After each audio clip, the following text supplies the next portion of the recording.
የምትመለከቱ ለምትሰሙን ማስተላለፍ የምፈልገው ዋና መልእክት ምዕመኑ ኦርቶዶክሳዊ ምዕመን ወደኛ ሳይሆን በእኛ አልፎ ለመሄድ ይምጣ።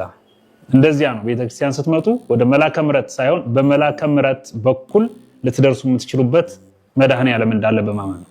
መላከ ምሕረት ጫፍ ላይ ደርሶ መላከ ምሕረት ከባረከው በኋላ ተመልሶ ገነት ይሄ ነው ብሎ መሄድ ልክ አይደለም። ከኔ በላይ እኔን የሚያናግር ጌታ እጁን ዘርግቶ እንዳለ ማመን ያስፈልጋል። እንተ የቅዱስ ቂርቆስ ታሪክ ትዝ ይለዎታል።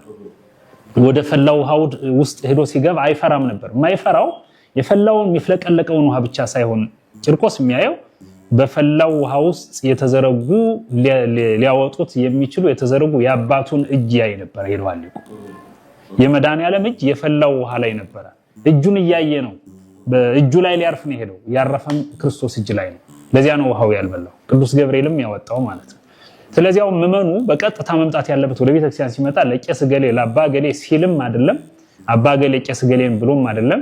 እና አባ ይባርኩናል፣ እነ መምህር ያስተምሩናል፣ እነ የኔታ ይዘምሩልናል፣ በዚህ በኩል አድርገን ገነት እንገባለን በሚል ዓላማ እንድትመጡ ምክሬ ነው። ያመጣጡ ነው የሚወስነው እንጂ አንዳንድ ጊዜ የሆነ ጊዜ ዛሬም ቢሆን እነ ገሌ ከክርስትናው ከወጡማ ምን አለን ብሎ አዳራሽ ሞላ ሰው እናያለን። ለምን ይከተል የነበረ ይሄ ህዝብ ሰዎችን ነበር ማለት ነው። ለገነት ለመግባት ስንሄድ መንገድ ላይ የተተከለ ሾላ ነው። አገልጋይ ማለት መንገድ ላይ የተተከለ ሾላ ነው።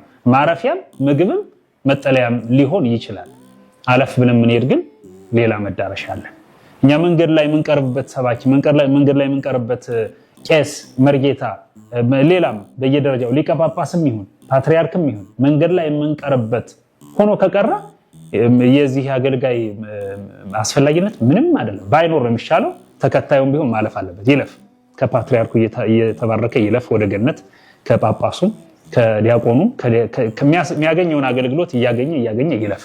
ይሄ አያስፈልግም ቀጥታ አልፋለሁ አይነቱ እሱ ልክ አይደለም፣ አልተጻፈም። እና መምህራን ድልድዮች ናቸው፣ መሸጋገሪያዎች ናቸው። እና አንዳንድ ጊዜ እነሱን ተሰብረው ሰውንም ይዘው ወደ ገደል እንዳይገቡ እንዳንገባ በመጠንቀቅ ማለት ነው።